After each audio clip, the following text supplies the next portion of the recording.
Assalomu alaykum hurmatli Fors tili kanali kuzatuvchilari. Bugun bir yangilik bilan sizlarni tanishtirmoqchimiz. Eronning Qazvin shahridagi katta universitetlardan biri, ya'ni Imom Ali Humayniy nomidagi xalqaro universitetdan ikki professorlar tashrif buyurishgan. Hozir ular bilan ozgina bir suhbat qilamiz. Shuni sizlarga havola qilmoqchimiz.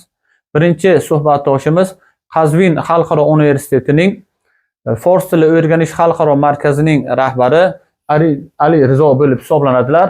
Hozir ushbu professorimizdan bir 4 qator she'r kutamiz. Og'a befarmoyid. خیلی ممنون.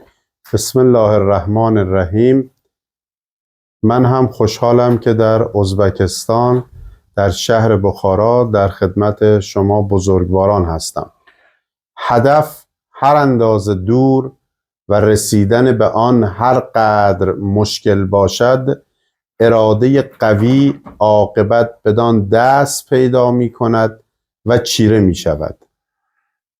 Demak, Ali Rizo aytayaptilar-ki, avvalambor assalomu alaykum hammalaringizga. Men Buxoro shahriga kelganimdan nihoyatda xursandman deyaptilar va bir bayt aytayaptilar-ki, ushbu baytda shunday deyilyapti: insonning oldiga qo'ygan maqsadi har qancha og'ir, qiyin bo'lmasin va unga erishish qanchalik qiyin, mushkul bo'lmasin, u uchun harakat qilsa, insonning qo'li yetmaydigan marra yo'qdir.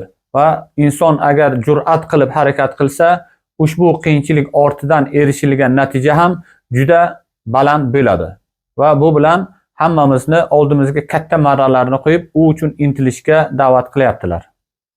این سخن باید با آب زر نوشت، گر رود سر بر نگردد سرنوشت. سرنوشت ما به دست خود نوشت، خوشنویس از او نخواهد بد نوشت. Bu narsa, bu gaplarimizni tilla suvi bilan yozish kerak. Garchi bosh ketsa ham boshdan o'tkazilgan narsa, ya'ni bizning boshimizdan o'tgan sarguzashtlarimiz orqaga qaytmaydi. Bizning boshimizdan o'tganlarini yozgan Xudoy taolo bo'lib hisoblanadi. U yaxshisini yozadi-yu, yomonini yozmaydi. Bu kimga qaratilgan? Taqdirimizdan norozi bo'lib yashaydiganlarga qaratilganki, hammaning taqdirini Xudoy taolo yozgan va u yaxshisini bitadi. Hammamiz shukr qilib, ne'matlariga yaxshi hayot kechirishimiz kerak deyaptilar. خیلی ممنون. آرزوی سلامتی و تندرستی برای مردم بخارای شریف دارم. Juda xursandman deyaptilar. Butun Buxoro xalqiga sog'lik, salomatlik, amniyat tilayman deyaptilar. Biz ham barchalaringiz nomlaridan ustozga minnatdorchilik bildiramiz. Az hamma nomi mardum Buxoro sepasguzoramki tashakkur dorim به شما. لطف شما زیاد است. خیلی ممنون. تشکر. رحمت. Yonimizda o'tirgan ikkinchi ustozimiz ham Qazvin xalqaro universitetining o'qituvchilaridan biri. Faqat ushbu domlamizning mutaxassisliklari tarix bo'lganligi uchun tarix haqida bir hikoya aytib berishdan so'raymiz. Ismlari Yaqub bo'lib hisoblanadilar. Endi navbat doktor Yaqubga beramiz. Befarmoyid og'a, چیزی بگویید. با نام یاد خدا، بنده این افتخار رو دارم که در شهر بخارای شریف خدمت استاد عارف جان عزیز هستیم.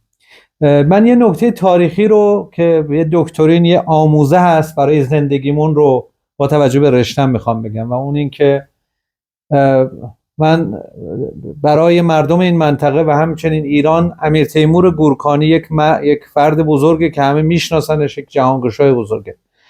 او یکی از نکاتی که تاریخ نگاران در مورد او گفتن مربوط به انگشتری است که به دست میکرده. در این انگشتری 2 کلمه نقر شده بود، 2 کلمه کنده‌کاری شده بود که این 2 کلمه اگر ما به اون عمل بکنیم میتونه زندگی ما رو درست بکنه و راه و روش زندگی حقیقی باشه برای ما. و اون این هست که راستی راستی و سلام. Ushbu so'zimiz aytayaptilar-ki, avvalambor minnatdorchilik bildirgan holatda tarix fanining o'qituvchisi bo'lganim uchun deyaptilar. Amir Temurga bog'liq bir voqeani aytaman. Amir Temurning qo'lida bir uzuk bo'lardi va uning ko'zida, ya'ni uzukning ko'zida rosti deb yozilgan. Agar shu yozilgan gapga amal qilib yashaydigan bo'lsak, barchamizning hayotimiz juda ham yaxshi bo'lar deyaptilar. kimiki hayotda to'g'ri bo'ladigan bo'lsa, rostgo'y bo'ladigan bo'lsa, butun hayotini to'g'rilikka asoslab quradigan bo'lsa, u o'zining har qanday maqsadiga erishadi deb bitilgan ikkitagina so'z bo'lib hisoblanadi. Professor Yaqub janoblari aytayaptilarki, biz ham hammamiz Xudo Amir Temurga o'xshab hayotimizni rostlik asosida qursak, barcha maqsadlarimizga erishamiz deyaptilar. Bugungi qisqa suhbatimiz shulardan iborat edi. Barchalaringiz nomlaringizdan ham ustoz Ali Rizoga, ham ustoz Yaqubga nihoyatda katta minnatdorchiligimizni bildiramiz. Keyingi darslargacha sizlar bilan xayrlashamiz. Salomat bo'linglar.